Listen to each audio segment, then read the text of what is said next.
So I'm going to discuss one of the main reasons why you use an arch when you're setting up bench press, specifically for powerlifting. So there are three reasons why you set up an arch and you don't just lie on the bench. Reason number one is the one that most of us are familiar with, is you cut off the range of motion. So the more flexible you are, the higher the arch position, the less range of motion you have to move through during a bench press, which is obviously stronger. The second reason why you adopt an arch in powerlifting during bench press is to create a more efficient kinetic chain with your feet and the barbell. One of the bigger things you can do for your bench press is to bring in your feet, your leg drive into the movement. If you can create some transference from your feet driving into the floor and that energy, that force transmitting up the kinetic chain, that is the linkage of your body to the movement that you're creating. So the force you're producing ends up into your upper back, up into your upper traps and your neck, and then you get a higher, bigger ground reaction force specifically to where you're pressing the bar. The more weight, the more force you can generate pushing down into your upper back, the stronger your bench press is going to be. And the third reason you arch, and the reason that I'm going to be discussing today, is to create a decline position. If you've ever done the three more common types of bench press, barbell bench press, you have incline, flat, and decline. So if you've done them with any form of regularity, you will know that decline is stronger than flat, and flat is stronger than incline. The reason being, the more declined we are, or the more the angle goes towards decline, the more we take the shoulder out of the movement. If you can eliminate your shoulder from the bench as much as you can, you're going to create a bigger bench press. Because out of the three joints, out of the major movers or the major groups involved in bench press, chest, lat, tricep, shoulder, the shoulder is by and far the weakest muscle group involved. So if we can keep the work on the lat, the lat, the chest, and the tricep, we're going to end up in a stronger position. We're going to end up with a stronger bench press. So that's one of the main things when you set your upper body into the bench press, is we're trying to get a decline position. So when I bring the bar down, I'm presenting my sternum and my upper body is angled down towards the bench press. If I'm lying flat, then I'm presenting my chest to the bar, and then the shoulder has a much bigger involvement. If you want to prove this to yourself, just lie flat on a bench, do a bench press, do a couple of reps with a weight that is reasonably comfortable, and do the exact same weight on a decline. Feel the difference for yourself.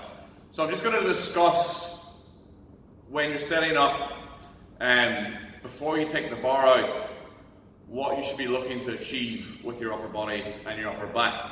Now, I've covered this in a separate video where I talk about how to utilize your upper body in a bench press, but in this video specifically, I want to talk about the angle that you put yourself in as regards your upper body and why it's beneficial and why it's what you want to try and achieve. So when I'm setting up for a bench, if I lie flat, like you're told in some of the fitness courses in the UK, like your level 2, if I lie and I want my lower back in touch with the bench press, and I take it out and come down, when I get to here, every bit of travel past here is movement of the elbow past the body. And what that extra movement of my elbow past my body does is it increases the stretch on the capsule of the shoulder, but also brings in like a rotator cuff and the delt in a range of movement where I'm very, very weak, and I'm also very likely to end up with some kind of impingement because I'm internally rotating the shoulder as I come down in a position where it's not a very good position. This kind of range here is all good. As soon as I start going past, I start impinging the shoulder joint and start loading small structures that aren't particularly strong, rotator cuff specifically. So if I take a bit more of an arch, so if I get my weight more up on my upper back, like this, then take the bar out and come down. I'm in a slightly more declined position, but I still have elbow travel past here. So this specifically is not only putting you at more risk of a potential injury or overuse, but it's also weak.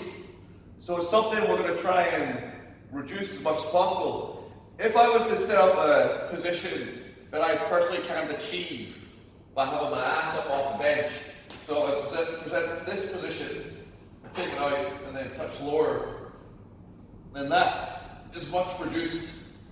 That stretch, when I come to here, is much reduced, and I end up with my elbow parallel to the ground, which is a stronger position, but also less injurious for the shoulder. So what I'm trying to achieve when I set up for a bench press, not necessarily setting up an arch with the goal of cutting off the range as much as possible, although as discussed that is one of the primary aims of arching, is I should be trying when I set up to dig my shoulders into the bench, and as I do that, create as much of a declined position as I can. So instead of bringing the bar down to a flat chest, I'm bringing the bar down to my sternum, and I'm trying to, as much as I can, present more of a declined position of the upper body rather than lying flat and presenting a flat position. So next time you're setting up for bench press, think about the angle your upper body is in when you put your ass down. The more you can have it angled with your sternum or your nipples towards the bar as regards lying flat, the better you're going to be at eliminating the weakest joint or the weakest muscle group in the bench press, which is the shoulder, and specifically trying to stay away from having an impinged position in the shoulder and loading the weak muscles, rotator cuff, small stabilizers when we start moving past here that all of a sudden have to have more of a force production or more of a moving demand, whereas where they should be focusing or they should be used to stabilize the joint and to allow the muscles of the delt, the muscles of the chest, tricep and lat to produce the movement. Okay, hopefully that you find that useful. Check in the next one.